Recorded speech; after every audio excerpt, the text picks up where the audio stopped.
శంకరాచార్యులు అంత మహాకాలినే, లోక జగన్మాతనే ఆయన భక్తితో మాట్లాడి ఆ!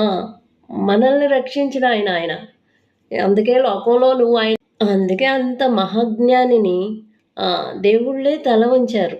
ఆయన యొక్క భక్తికి, ఆయన యొక్క పనులకి దేవుళ్ళే తల వంచారు. నువ్వెంత? ఆయ ఆయన్ని నమ్ముకున్న వాళ్ళు ఎప్పుడూ చీకటే. నీకు వెలుగు గదా!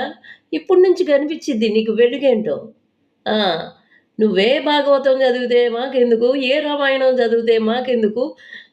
ఏ ఆహ్, సుందరకాండ చదివితే మాకెందుకు? అయన్నీ బూడిదలో పోసిన పన్నీరయినియి. మానవత్వం లేకుండా మాట్లాడుతున్నావు కదా!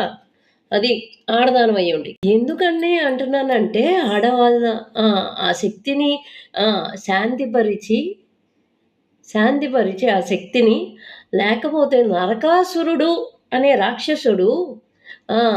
స మనుషుల్ని అనే వాళ్ళని బ్రతికనీయట్లేదు. దేవతల్ని, దేవుళ్ళని. నరకాసురుడు అనే రాక్షసుడు బ్రతకనీయట్లేదు. ఆ! బ్రాహ్మణ్స్‌ని. లేకపోతే నువ్వెక్కడ పుడతావు? నేనెక్కడ పుడతా? పుట్టం. ఆ రాక్షసుడే ఇప్పుడుంటే మనం ఉండేవాళ్ళం గాదు. అర్థమైందా? ఆ జగన్మాత మహాకాళి అయ్యి, ఆ ఉగ్ర రూపం శాంతి పడాలని శంకరాచార్యుల వారు ఒక పద్యం జెప్పారు. ఆ పద్యం కోసం శాంతి అయింది. కావాలంటే కావాలంటే ఆయన గురించి తెలీదు కాబట్టి నువ్వలా మాట్లాడుతున్నావు. నీ బుక్స్ తిరిగెయి. శంకర కథలో దొరికిద్ది.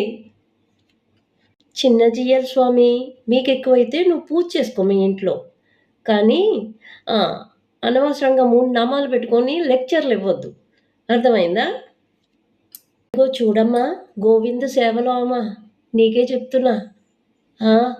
నారాయణుడు మంచి వెలుగునిస్తాడు నీకు. హ్మ్. మా శంకరాచార్యులు చీకటి గదా! ఆ! మేము వెలుగు రావడానికి చూసుకుంటాంలే. ఓకే. హ్మ్. అన్నం తినే మాటలే మాట్లాడు. ఇప్పుడు నైట్ టైము. ఆ! ఎలా నిద్రపోతున్నావు? పగలే ఉండాలి కదా మనకి.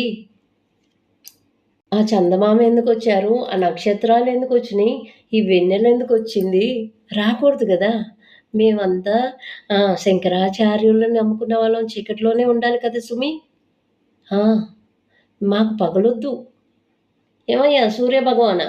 రేపటి నుంచి